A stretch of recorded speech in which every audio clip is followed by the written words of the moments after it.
Hey guys, what's up? It's Bethany. I just wanted to put a little quick disclaimer at the beginning of this video. I was in the middle of editing this and I realized that it was getting kind of long, so I decided to divide this video into two parts. Part one is obviously the part you're watching right now, and it's going to entail how to safely and properly uninstall your 36-inch soft locks.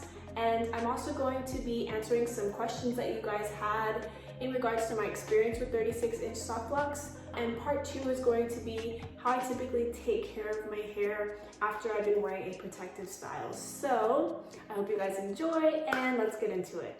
What's up, you guys? My name is Bethany, and in this video I'm going to be taking down my 36-inch soft locks. I'm always kind of bummed when I have to take out my locks. I wasn't really expecting to leave these in for more than a week or two because it is a lot of extra weight on my hair. So I'm going to be walking you guys through my takedown process, how I take them down, how I take care of my natural hair after I take down a protective style, and I'm also going to be answering some of your questions. You guys asked me some questions on Instagram in regards to my experience with 36-inch locks, and so I am going to be answering those throughout the video, so stay tuned for those as well. And yeah, let's get started. One thing that I want to mention is that I did keep the little twist ties that came with the packaging of my soft locks. This is just going to keep the storage process so much easier. I'm just going to put them back in here. If you do want to store them and you didn't keep your twist ties, you can always use some cable ties as well. These are super easy to take out. So if you haven't seen the video on how I install them, I'll go ahead and link it for you guys so you can check it out. I'm gonna show you guys.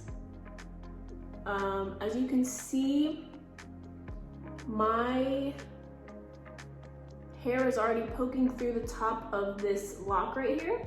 So I'm just gonna pull it out of the lock, just like that.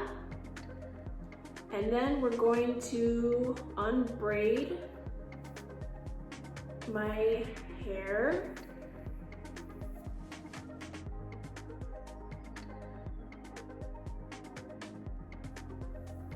And there we go. One down, 60 more to go. I'm gonna take this little loop right here and I'm just gonna put it through my little twist tie as I go. So again, for example, this one, you can't see the braid. So you're just gonna go ahead and go in, open up the lock a little bit and pull it out and unbraid.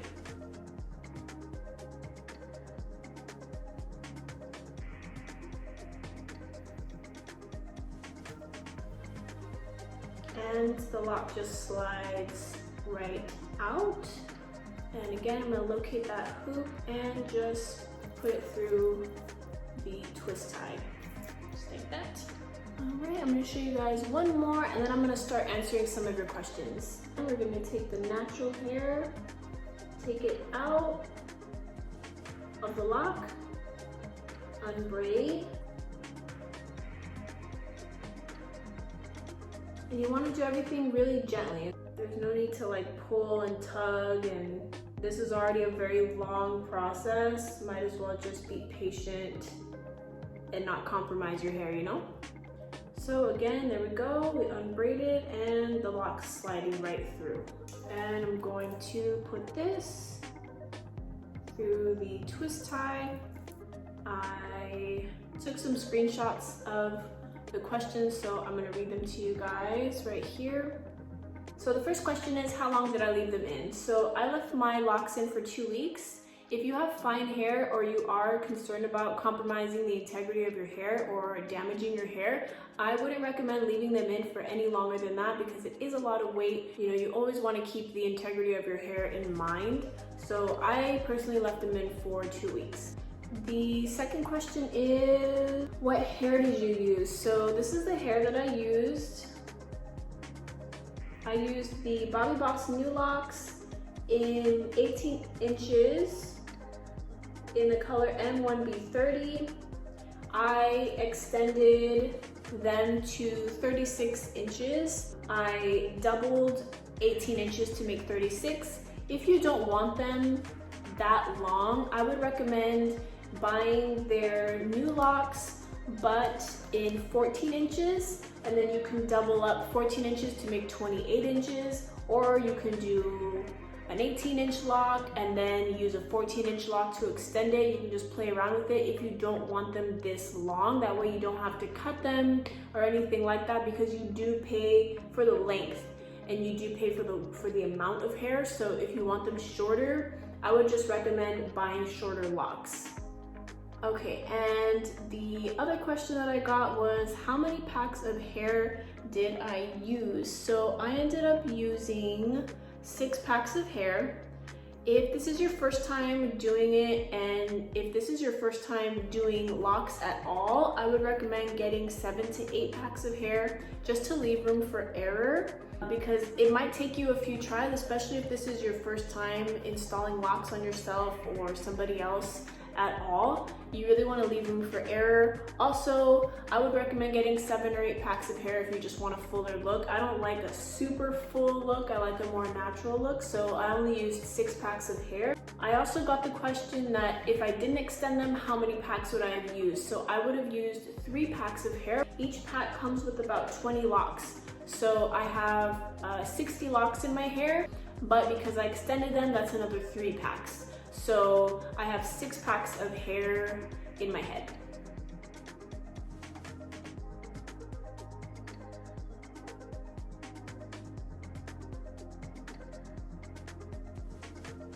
I have a question for you guys.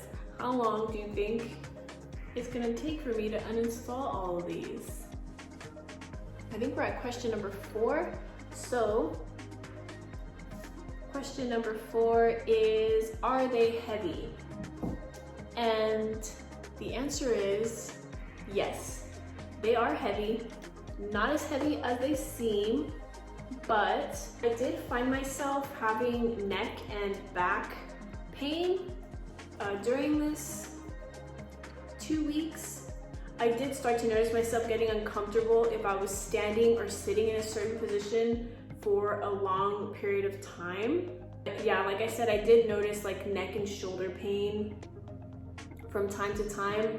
It wasn't anything like unbearable, but it was kind of uncomfortable. So a question that I just thought of that I didn't answer in my original installation video was how many bottles of super glue I used. I did use super glue to attach the locks together. You could also use nail glue, but I believe I ended up using about 3 full bottles of super glue.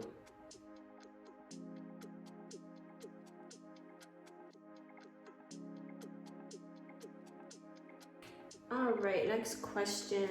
Can I use the extended lock method on any locks, or do you recommend only doing it with new locks? I've only done the lock extension method on these Bobbi Boss new locks. So I would say that if you do want to try to extend another brand of locks, I would just say make sure that A, you're able to unravel the end of the lock so that you can properly attach the another lock to it. My second piece of advice would be make sure that they're textured, because if not, then you're not going to be able to hide the knot very well. So for example, here's the knot, but if you go down the lock, you'll see like there's a kink here, there's a little bump there, here's another little bump. So it really hides the knot very well. If you have locks that are a little bit more smooth and they don't have a lot of texture to them, then it would be harder to hide the knot. So that's what I have to say about that, that if you do want to use another type of lock, just make sure that it's textured so that you can hide the knot. Another thing that I will say about these is that they're kind of a pain when it involves doing anything that requires bending over or sitting down, if you know what I mean.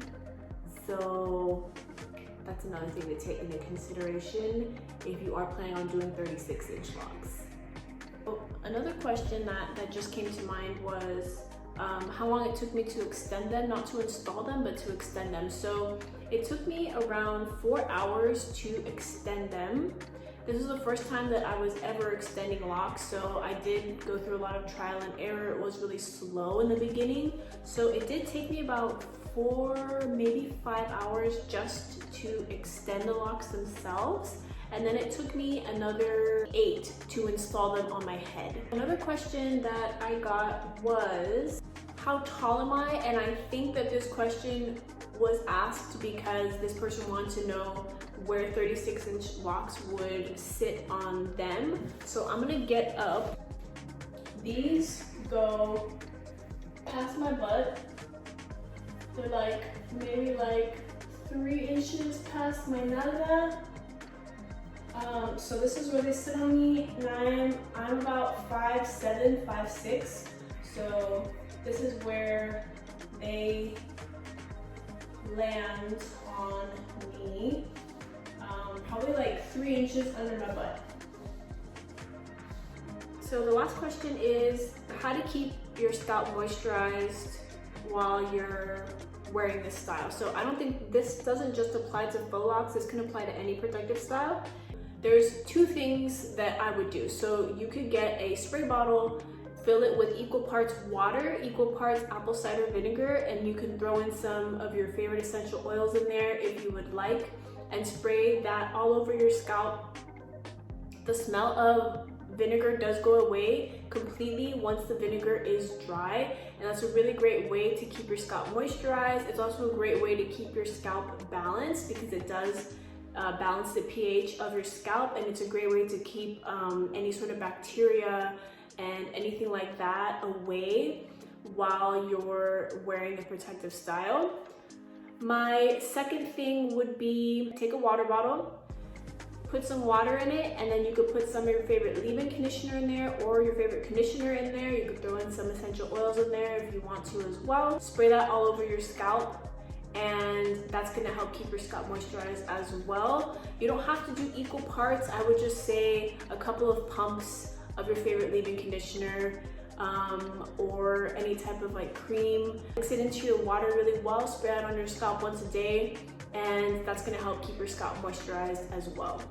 Those are all the questions that I had. I'm gonna go ahead and uninstall all of these. I think you guys get the gist of how to uninstall them, and I don't want to bore you guys by just doing every single lock on camera. So I'm gonna go ahead and uninstall the rest of these off camera, and I'm gonna come back and show you guys how I take care of my hair after I take down my faux locks.